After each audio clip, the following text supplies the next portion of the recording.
خروج کی کتاب 26واں باب اس کی 18ویں آیت سے خداوند کے پاک کلام میں یہ لکھا ہے، اور مسکن کے لیے جو تختے تو بنائے گا ان میں سے 20 تختے جنوبی سمت کے لیے ہوں، اور ان 20 تختوں کے نیچے چاندی کے 40 خانے بنانا، یعنی ہر ایک تختہ کے نیچے اس کی دونوں چولوں کے لیے 2 خانے، اور مسکن کی دوسری طرف یعنی شمالی سمت کے لیے 20 تختے ہوں، اور ان کے لیے بھی چاندی کے 40 ہی خانے ہوں، یعنی ایک تختہ کے نیچے 2 خانے، اور مسکن کے پچھلے حصہ کے لیے مغربی سمت میں 6 تختے بنانا، اور اسی پچھلے حصہ میں مسکن کے کونوں کے لیے 2 تختے بنانا، یہ نیچے سے دوہرے ہوں اور اسی طرح اوپر کے سرے تک آ کر ایک حلقہ میں ملائے جائیں، دونوں تختے اسی ڈھب کے ہوں۔ یہ تختے دونوں کونوں کے لیے ہوں گے، بس 8 تختے اور چاندی کے 16 خانے ہوں گے، یعنی ایک تختہ کے لیے 2 خانے۔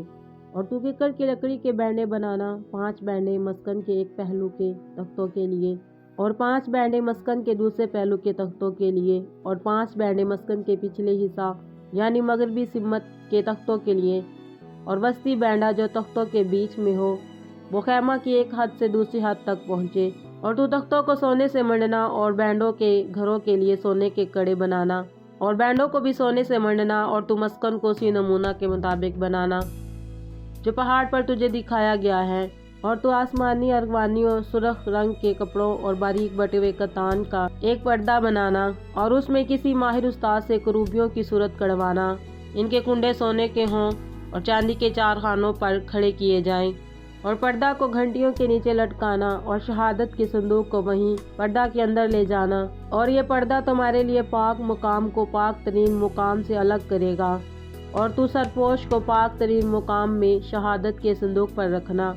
اور میز کو پردہ کے باہر دھر کر شمعدان کو اس کے مقابل مسکن کی جنوبی سمت میں رکھنا، یعنی میز شمالی سمت میں رکھنا۔ اور تو ایک پردہ خیمہ کے دروازہ کے لیے آسمانی، ارغوانی اور سرخ رنگ کے کپڑوں اور باریک بٹے ہوئے کتان کا بنانا، اور اس پر بیل بوٹے کڑے ہوئے ہوں، اور اس پردہ کے لیے ککر کی لکڑی کے 5 ستون بنانا، اور ان کو سونے سے منڈنا، اور ان کے کنڈے سونے کے ہوں، جن کے لیے تو پتل کے 5 خانے ڈال کر بنانا۔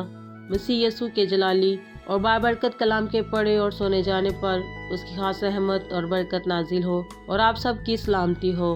آمین۔